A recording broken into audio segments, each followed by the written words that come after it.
Hello, this is Rob here from robcubban.com, and we're showing you lots of ways now to select certain areas from the image. And this is an important part of working with Photoshop. Virtually every time you are working with an image, you'll have to select different parts. Now, on this particular image, I want to select just the sky. There are many ways we can do that. We can do that with a lasso, we can do it with a magic wand, we can trace around it with a path. But again, this is looking extremely complicated.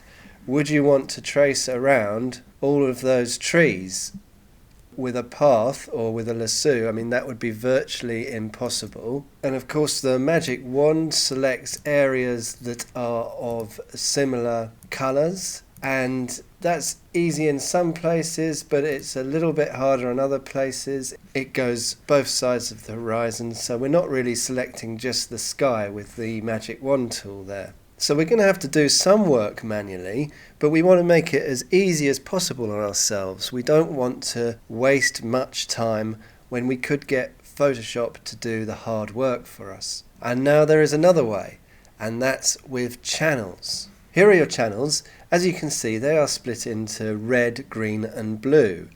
There's the red, there's the green and there's the blue. They look pretty similar, but if you put the red and the green and the blue together, then you come up with this image. Now what you can do is use a channel. Let's use the blue one. The blue one is usually the best one to use for selections. Let's see if we can use this channel to make our selection. Before you do anything, you have to copy the layer you want to work on. The last thing you want to do is edit this layer, because if you do, then the whole image will change. But what we want to do is to create an extra layer, which is sometimes called an alpha, but it's a copy. So we can always look back on the original and take the copy off, and we've got the original image. You'll see when the copy, if I put the copy on, it turns it a bit red. Red denotes black in the selection. So it's not selected when it's red, and it's selected when it's not red. Now with this copy of the blue channel, I'm going to try and make the sky completely white and everything else completely black, and that will be our selection. So I'm going to do that with the curves. So as I have the blue channel selected and all these other channels unselected, then all the work I'm doing now is to this blue copy channel. It's not to the image at all. So let's start by making the black bits darker. Okay, so as you can see there, I've made everything pretty dark in the area that is not the sky, but there are a few anomalies. Obviously the sky is getting darker up the top, and there's bits of the landscape that are white, but I'm going to fill this in now with the brush tool. So I'm going to OK the curves. And now I'm going to get the brush tool and work with a brush with a 0 hardness.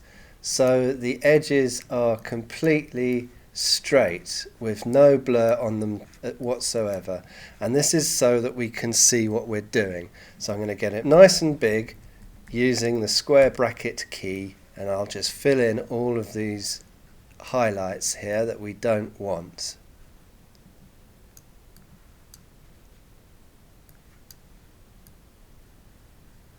So that was nice and easy. And before you say, well, you could do that anyway, look at all the line with the trees there. I don't have to cut around that laboriously. But right at the end here, I'll just put a little bit of a blur on the edge of the brush, and I'm just going to do that top bit there.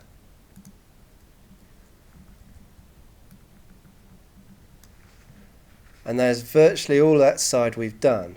Now of course we've got to make the sky white, so we click on that, switch foreground to background, or we could just hit X on the keypad, and that makes the brush white because the foreground is now white. So I'm going to make it very much bigger again, and I'm going to just make this sky white.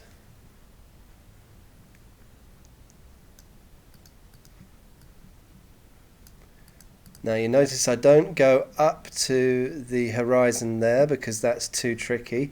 I'm going to try and correct that with the curves tool again after I finish this bit. But I am going to just come in here and manually do this bit.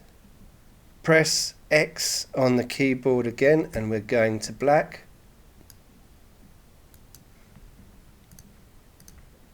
And I'll just follow the horizon here. I've got the Shift key held down, so if I have a long flat bit I can just do it with one click.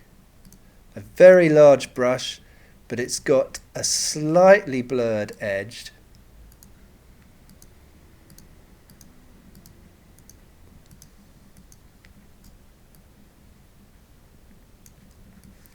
And as you can see, the top of that church spire is nicely filled with black, so we don't have to worry about that bit.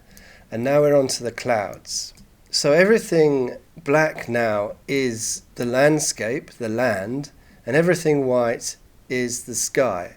Although there's a little bit of grey here, and I'm going to try and eliminate that now with the curves, and I should be able to just push that up there.